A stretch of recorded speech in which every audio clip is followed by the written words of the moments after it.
saya hormati Ibu Asda 1, Bapak Ketua DPRD, Ketua MUI Kabupaten Bekasi, seluruh tokoh dan tamu undangan yang berbahagia. Izinkan saya Hidayati, Mahasantri PKU MUI Kabupaten Bekasi menyampaikan orasi ilmiah pada siang hari ini dengan judul Digitalisasi Hadis, Tantangan dan Solusi Umat Masa Kini. Digitalisasi, tantangan dan solusi umat masa kini akan saya bagi dalam 3 pembahasan. Yang pertama, definisi dan urgensi hadis. Yang kedua, tantangan umat masa kini. Dan yang ketiga, digitalisasi hadis sebagai solusi. Pembahasan pertama yaitu definisi dan urgensi hadis. Sebagaimana yang dikatakan oleh Mahmud At-Tahan dalam kitab Taisir Mustalah Hadis, hadis adalah ma'udhifa ila Nabi sallallahu alaihi wasallam min qaulin aw fi'lin aw taqririn aw sifatin.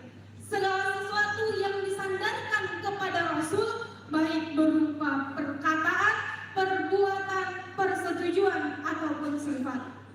Di dalam hadis ini terdapat 2 unsur yang sangat penting, yaitu sanad dan juga matan. Sanad adalah silsilah orang yang merawikan hadis sampai kepada Rasulullah, sedangkan matan adalah isi atau substansi dari hadis itu sendiri.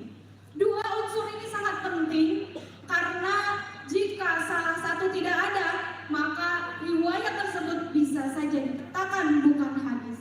Mengingat hadis kedudukannya sebagai sumber kedua dalam ajaran Islam setelah Al-Quran, maka dalam mengamalkan hadis, umat Islam perlu mengamalkan hadis yang kualitasnya jelas dan juga kualitasnya dapat dipertanggungjawabkan. Maka keautentikan hadis harus dijaga, salah satunya dengan cara belajar ilmu hadis. Alhamdulillah, kami Mahasantri PKU MUI Kabupaten Bekasi selama 6 bulan ini mendalami ilmu hadis di hari libur Sabtu dan Ahad, di saat orang bisa bersantai, tapi kami tetap masuk kuliah menyantap ilmu dari para kiai. Tidak jarang Mahasantri dibuat menangis karena tugas tidak habis-habis. Tapi alhamdulillah hari ini Mahasantri bisa duduk tersenyum manis. Hadirin yang saya hormati, memasuki bagian kedua yaitu tantangan umat masa kini. Kita hidup di era digital yang ditandai dengan pesatnya perkembangan teknologi dan informasi. Kemajuan ini tentunya memberikan peluang yang besar dan juga memberikan tantangan yang tidak sedikit, khususnya dalam menjaga keaslian dan keautentikan hadis. Tantangan umat Islam saat ini kesulitan juga membedakan mana hadis yang kualitasnya sahih dan mana hadis yang kualitasnya bermasalah. Contohnya, tidak sedikit dari umat Islam yang menganggap slogan "Hubbul Watan minal Iman" itu adalah hadis dari Rasul.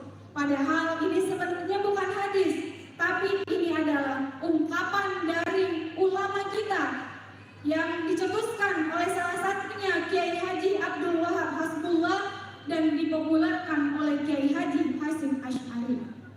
Hadirin yang saya hormati, hadis-hadis yang tersebar saat ini masih banyak hadis-hadis yang bermasalah. Kita umat Islam harus mesti hati-hati. Rasulullah Shallallahu Alaihi Wasallam telah mengingatkan dalam kitab Al-Jami' As-Sahih li Imam Muslim. An Abi Hurairah qala Rasulullah Shallallahu Alaihi Wasallam, man kadzaba alayya muta'ammidan falyatabawwa maq'adahu minan nar. Siapa yang berdusta atas namaku, kata Rasul, dengan sengaja, maka hendaklah dia pesan satu kapling di neraka.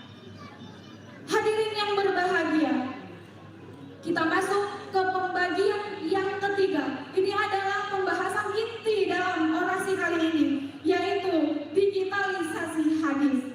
Alhamdulillah, kami Mahasantri PKU MUI telah dibekali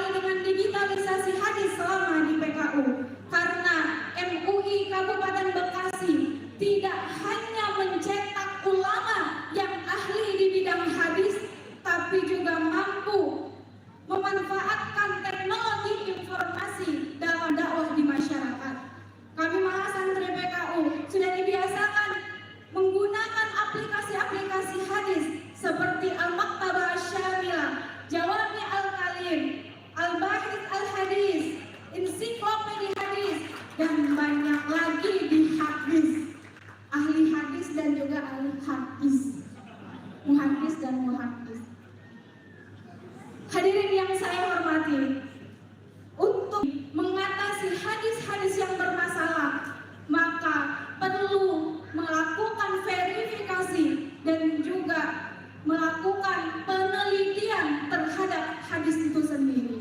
Salah satu aplikasi yang digunakan adalah Maktabah Syamilah. Adalah software perpustakaan yang berisi banyak sekali kitab, lebih dari 8.000 kitab. Mungkin gedung ini akan penuh dengan jumlah kitab-kitab yang banyak dan berjilid-jilid. Dan kalaupun kita membeli kitab-kitab itu, bisa mengeluarkan uang sampai miliaran rupiah. Tapi alhamdulillah semua itu bisa dirangkum dalam satu laptop pemberian dari Bapak PJ Bupati, para donatur semuanya. Alhamdulillah laptop itu sangat bermanfaat bagi kami mahasantri PKU, karena dengan laptop ini kami bisa melakukan penelitian hadis. Hadirin yang berbahagia, langkah awal dalam melakukan penelitian hadis adalah kita melakukan takhrijul hadis.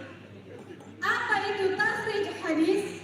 Menurut Mahmud At-Tahan, takhrij hadis adalah melakukan kegiatan pencarian hadis atau penelusuran hadis pada kitab sumber aslinya, yang di sana disebutkan lengkap sanad dan juga matanya, dan kemudian dilakukan penelitian selanjutnya, yaitu kritik sanad dan matan.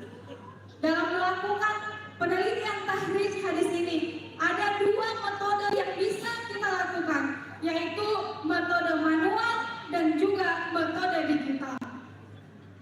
Metode manual kita dengan melakukan pencarian hadis di kitab Jamu Fahros Al-Fadil Hadis dengan memasukkan salah satu kata kunci, bisa dari nama sahabat, redaksi awal pada matan, bisa dengan tema hadis dan lain sebagainya.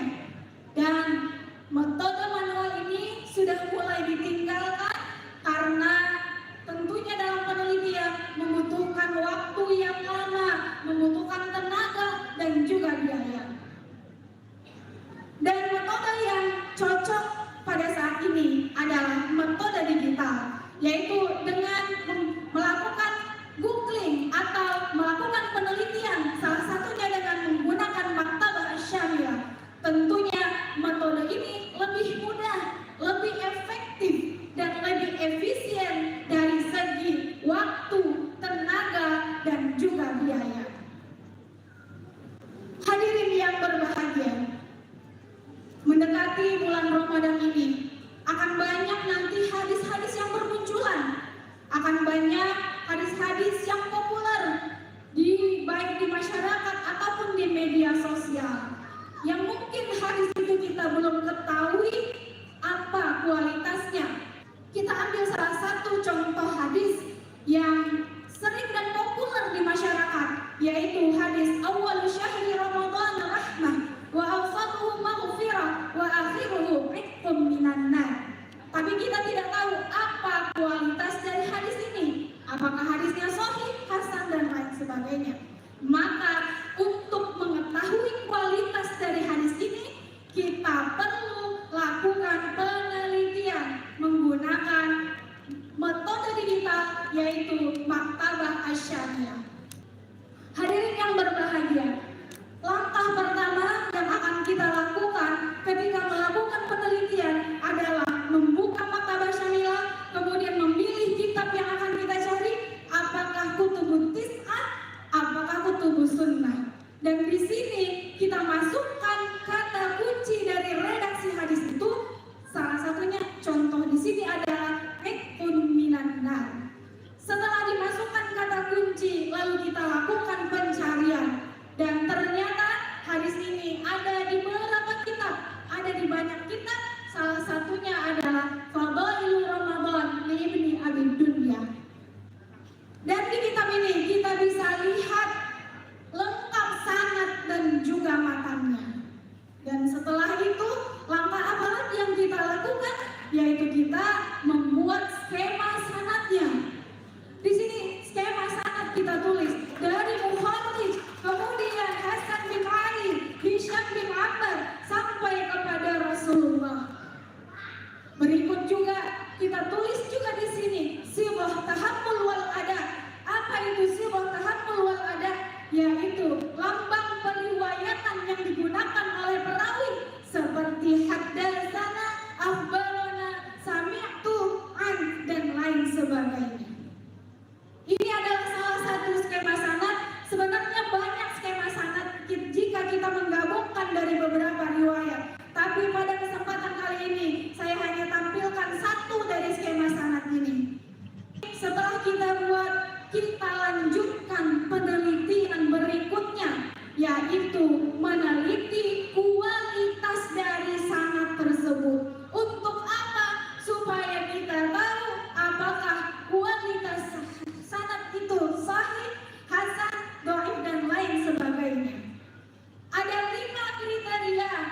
melakukan penelitian sanad.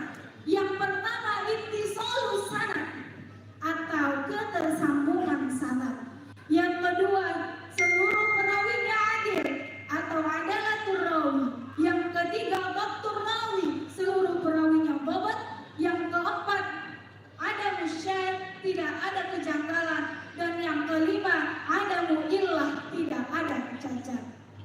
Maka hadirin yang berbahagia, jika 5 kriteria ini terpenuhi, maka hadis tersebut kualitasnya adalah sahih.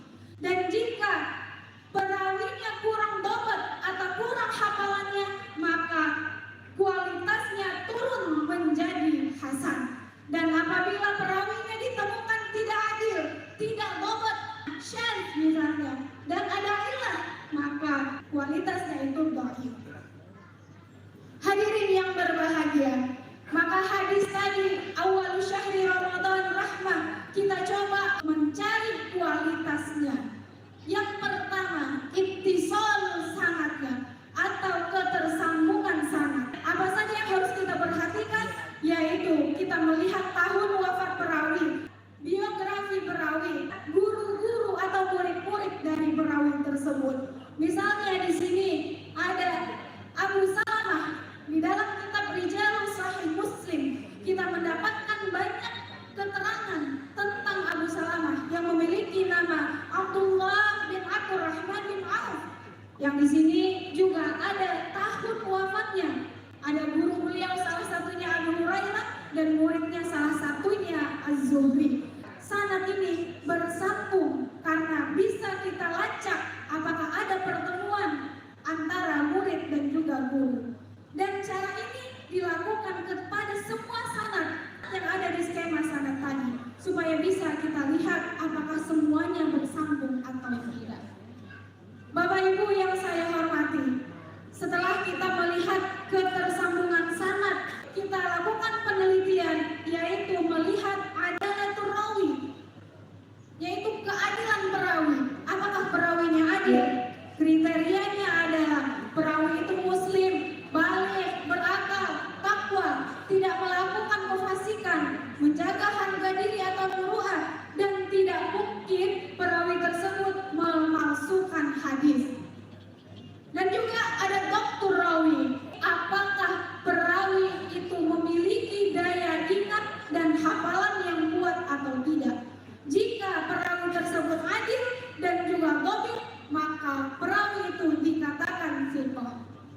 Dari mana kita tahu perawi itu thiqah atau tidak? Bisa melihat dan melacak di kitab seperti Tahdhib